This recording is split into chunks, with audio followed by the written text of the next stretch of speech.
गुलेलबाज लड़का। छठी कक्षा में पढ़ते समय मेरे तरह तरह के सहपाठी थे। उनमें एक सहपाठी था बोथराज। उससे हम सब डरते थे। बड़ा जालिम लड़का था। गली की नाली पर जब बर आकर बैठते तो नंगे हाथ से वह बर को पकड़कर उसका डंक निकाल लेता और फिर बर की टांग में धागा बांधकर उसे पतंग की तरह उड़ाने की कोशिश करता। बाग में जाता तो फूल पर बैठी तितली को पकड़कर उंगलियों के बीच मसल डालता या तितली में पिन खोसकर उसे अपनी कॉपी में टांक लेता। सारा वक्त उसके हाथ में गुलेल रहती और उसका निशाना अचूक था। पेड़ के नीचे खड़े होकर वह ऐसा निशाना बांधता कि दूसरे ही क्षण पक्षियों की चों चों सुनाई देती और घोंसलों में से तिनके टूट टूट कर हवा में छितराने लगते। या वह झट से पेड़ पर चढ़ जाता और घोंसलों में से अंडे निकाल लाता।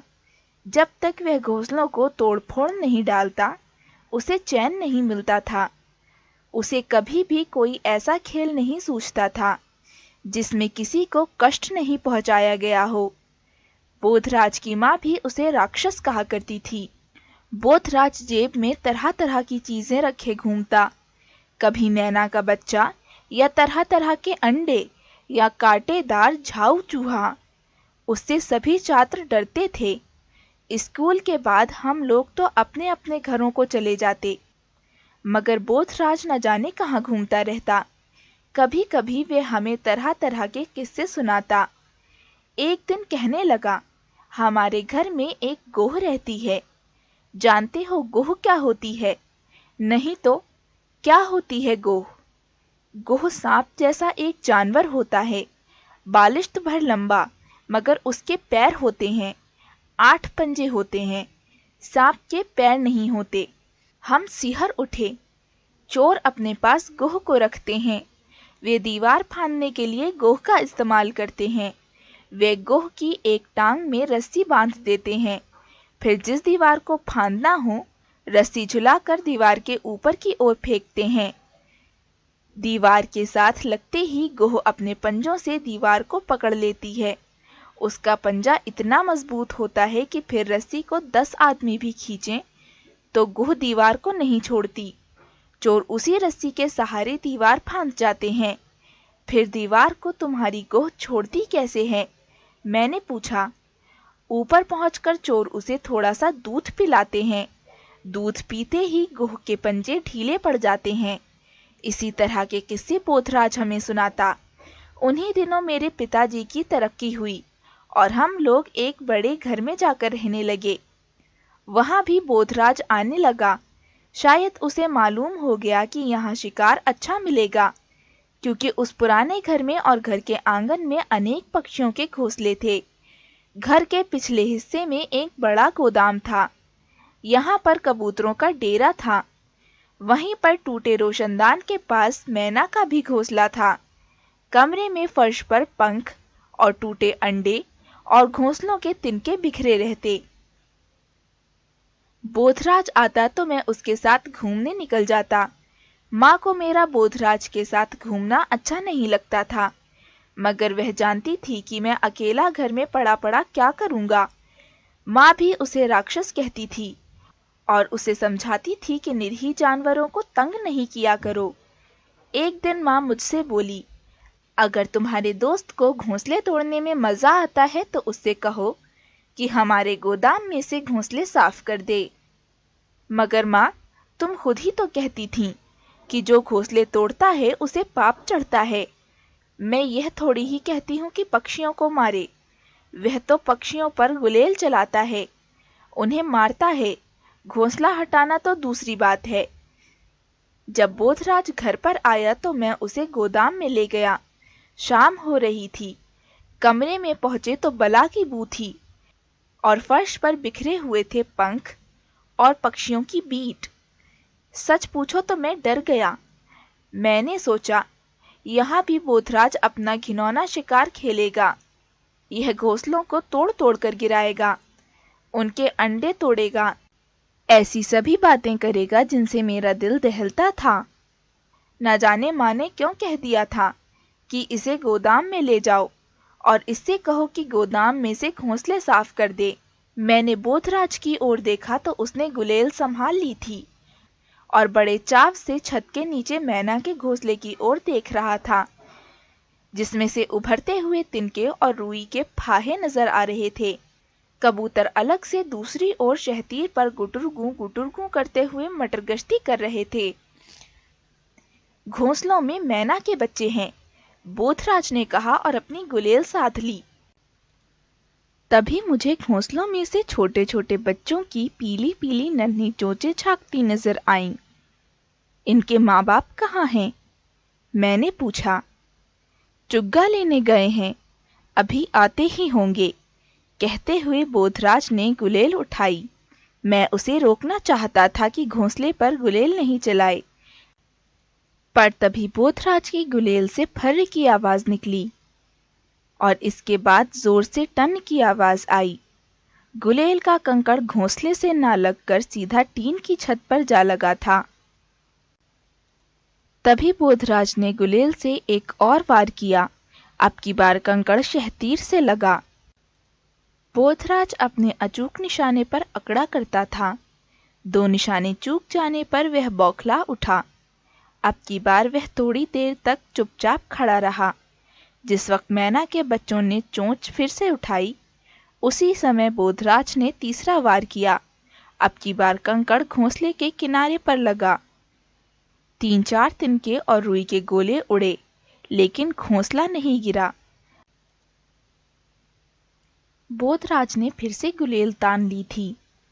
तभी कमरे में एक भयानक सा साया डोल गया। रोशनदान के सींगचे पर एक बड़ी बड़ी चील पंख फैलाए बैठी थी। हम दोनों ठिठक कर उसकी ओर देखने लगे। रोशनदान में बैठी चील भयानक लग रही थी। यह चील का घोंसला होगा। चील अपने घोंसले में लौटी है। मैंने कहा, नहीं, चील का घोंसला यहाँ कैसे हो सकता है? चील अपना घोंसला पेड़ों पर बनाती है। यह मैना का घोंसला है। उस वक्त घोंसले में से चों चों की ऊंची आवाज आने लगी और मैना के बच्चे पंख फड़फड़ाकर चिल्लाने लगे। हम दोनों निश्चेष्ट से खड़े हो गए, यह देखने के लिए कि अब चील क्या करेगी। हम दोनों टकटकी बांधे चील की ओर देखे जा रहे थे। चील रोशनदान में से अंदर आकर शहतीर पर बैठ गई थी। वह अपना छोटा सा सिर हिलाती, कभी दाएं और कभी बाएं देखने लगती। मैं चुप था। बोधराज भी न जाने क्या सोच रहा था। यह यहाँ रोज आती होगी, बोधराज बोला। अब मेरी समझ में आया कि क्यों फर्श पर जगह जगह पंख और मांस के लोथड़े बिखरे पड़े रहते हैं। जरूर हर आए दिन चील घोंसले पर झपट्टा मारती रही होगी। बोधराज अभी भी टकटकी बांधे चील की ओर देख रहा था। अब चील धीरे धीरे शहतीर पर चलती हुई घोंसले की ओर बढ़ने लगी थी और घोंसले में बैठे मैना के बच्चे पंख फड़फड़ाने और चीखने लगे थे। बोधराज अब भी मूर्तिवत खड़ा चील की ओर ताके जा रहा था। मैं घबरा उठा। मैं मन में बार बार कहता, क्या फर्क पड़ता है अगर चील मैना के बच्चों को मार डालती है या बोधराज अपनी गुलेल से उन्हें मार डालता है। अगर चील नहीं आती तो इस वक्त बोधराज ने मैना का घोंसला नोच भी डाला होता।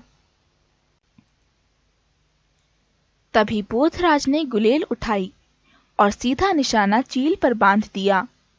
चील को मत छेड़ो, वह तुम पर झपटेगी, मैंने बोधराज से कहा। चील को निशाना नहीं लगा।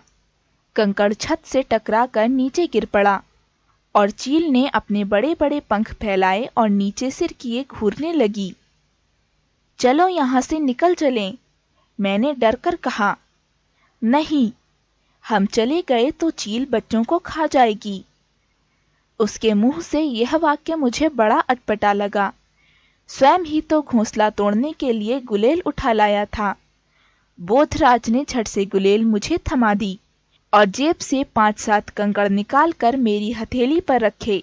तुम चील पर गुलेल चलाते जाओ, उसे बैठने नहीं देना, उसने कहा और स्वयं भागकर दीवार के साथ रखी मेज को फर्श के बीचों बीच लाने लगा। मैं गुलेल चलाना नहीं जानता था। 2 बार मैंने कंकड़ रखकर गुलेल चलाई, लेकिन इस बीच चील गोदाम के दूसरे शहतीर पर जा बैठी थी। बोधराज मेज को मैना के घोंसले के नीचे ले आया। फिर उसने एक टूटी हुई कुर्सी चढ़ा दी और उस पर जा खड़ा हुआ। फिर बोधराज ने दोनों हाथ ऊपर को उठाए।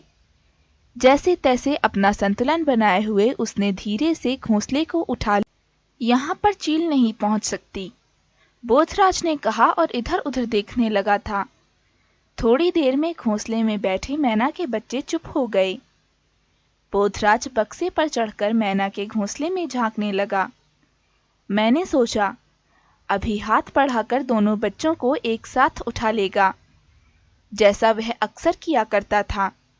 फिर भले ही उन्हें जेब में डालकर घूमता फिरे, मगर उसने ऐसा कुछ नहीं किया।